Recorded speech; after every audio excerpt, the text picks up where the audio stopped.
교육진단 시간입니다. 6월도 하순으로 접어들고 한 학기를 마무리해야 하는 시간입니다. 대부분의 학교에서 7월 초에 기말 시험을 칩니다. 오늘은 기말 시험을 앞두고 시험 준비에 도움이 되는 얘기를 나누어 볼까 하는데요. 오늘도 윤일은 교육문화연구소 대표 윤일현 선생님 전화로 모셨습니다. 윤 선생님 안녕하십니까? 예, 안녕하십니까. 네, 먼저 내신 관리와 기말 시험 준비를 잘 해야 하는 이유부터 설명을 해주시죠. 예, 사실 그 학교 시험, 우리가 중간 기말이라고 하는 이 학교 시험은 여러 가지 면에서 관리를 잘해야 되는데요. 우선 학생 자신의 어떤 심리적인 안정뿐만 아니라 이 집안에서도 이 가정의 평화를 위해서도 내신 관리를 잘할 필요가 있다. 이런 생각을 할 필요가 있습니다.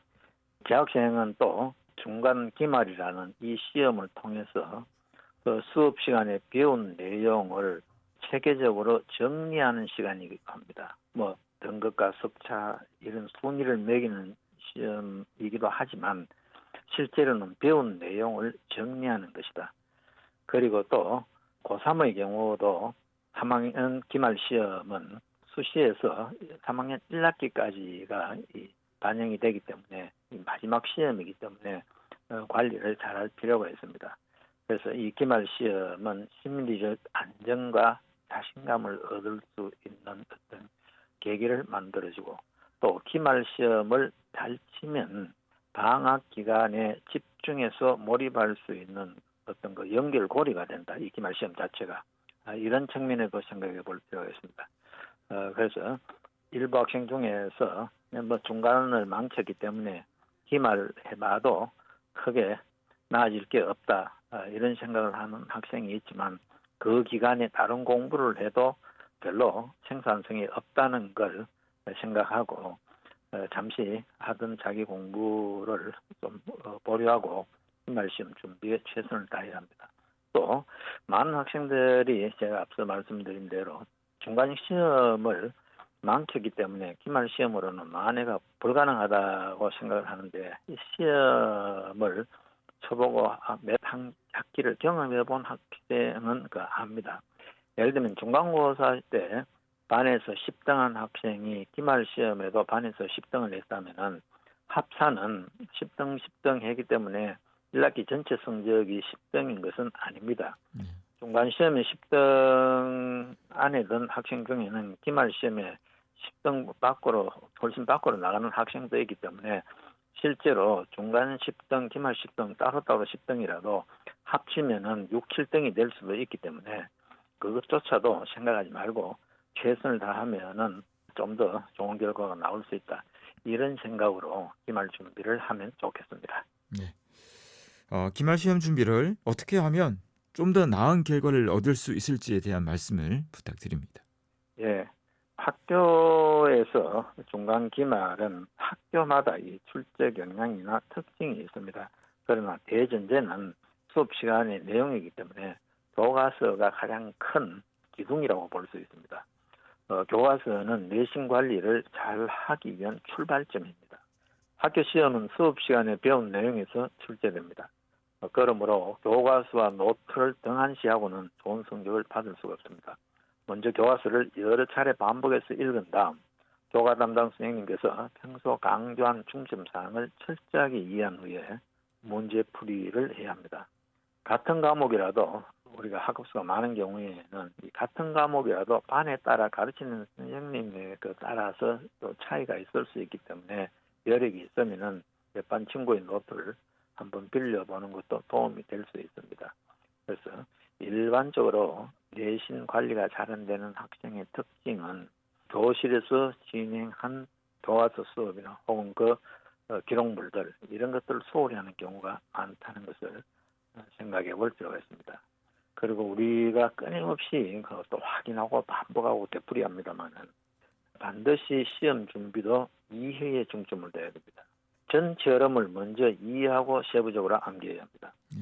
시험을 열흘 정도 혹은 열흘 남짓 앞두고 학습 계획을 세울 때 하루에 한 과목을 완전히 끝내겠다는 생각을 하는 학생이 많습니다. 어느 한 과목을 하루 만에 다 정리하겠다는 이런 학생은 앞뒤 보지 않고 전부도 무턱대고 암기하려고 합니다. 그러나 전체적인 흐름의 파악과 내용에 대한 이해 없이 무엇을 암기한다는 것은 매우 어렵습니다. 하루 두세 과목을 동시에 공부하는 것이 생산적입니다. 교과 내용을 무조건 암기하려고 하지 말고 처음에는 핵심 내용을 이해하는 데 중점을 두면서 그냥 읽어 나가는 정도가 좋습니다. 이때 전체적인 흐름을 중시하면서 중요한 부분이나 암기해야 할 부분은 밑줄 치는 정도로 해두고 넘어갑니다. 암기에 중점을 두지 않고 이해에 중점을 두고 그냥 쭉 읽어 나가면 진도가 빨리 나갈 수 있습니다. 그런 다음에는 더 연연하지 말고 다른 과목으로 넘어가서 다른 과목도 바로 뭐 암기하거나 이렇게 하기보다는 전체 흐름을 파악하면서 이해 위주로 독서하듯이 먼저 읽어줍니다. 이런 식으로 전 과목을 훑어보고 난 후 다시 반복해서 공부를 하는 게 바람직합니다. 한 번 보고 두 번 보고 한 세 번쯤 반복하면 이해에 중점을 두고 반복을 하면은 내용을 보다 깊이 있게 이해할 수 있고 암기도 훨씬 잘 됩니다. 그래서 교과 내용을 잘 이해하고 또 중요한 부분, 이 표시가 되어 있는 이런 부분들을 다시 살펴보면서 이제 시험 전날 최종 정리를 하면 됩니다. 이런 방법으로 공부를 하면 좋겠고요. 또 특히 내신관리 공부는 좀 우직하게 공부할 때가 있습니다. 요점과 급소를 따져서 얕게 공부하는 것은 위험합니다. 학교 시험은 이 정해진 좁은 범위에서 출제하기 때문에 시험 문제로서의 가치와 객관적 타당성 면에서 논란의 소지가 있는 문제도 출제될 수 있습니다. 그래서 시험 범위 안의 모든 내용을 철저히 공부한다는 이런 자세로 중요한 것만 골라서 하겠다 이러다 보면은 놓치게 되는 것이 있다는 것도 생각해 볼 필요가 있습니다. 그리고 사절기는 특히 가만히 앉아 있어도 힘이 들기 때문에 그냥 집중과 휴식, 긴장과 이완을 적절히 하여 몸이 피곤하지 않고 또 의욕이 떨어지지 않도록 특별히 그런 면에서도 노력을 할 필요가 있습니다. 그래서 기말 시험은 어떤 측면에서 보면은 성의와 관심에 비례한다. 결국은 얼마나 진지하게 정해진 범위 안에서 성실하게 이해에 중점을 두면서 반복 학습하느냐에 따라 성적이 달라질 수 있다는 것을 꼭 한번 생각해 보면 좋겠습니다. 네.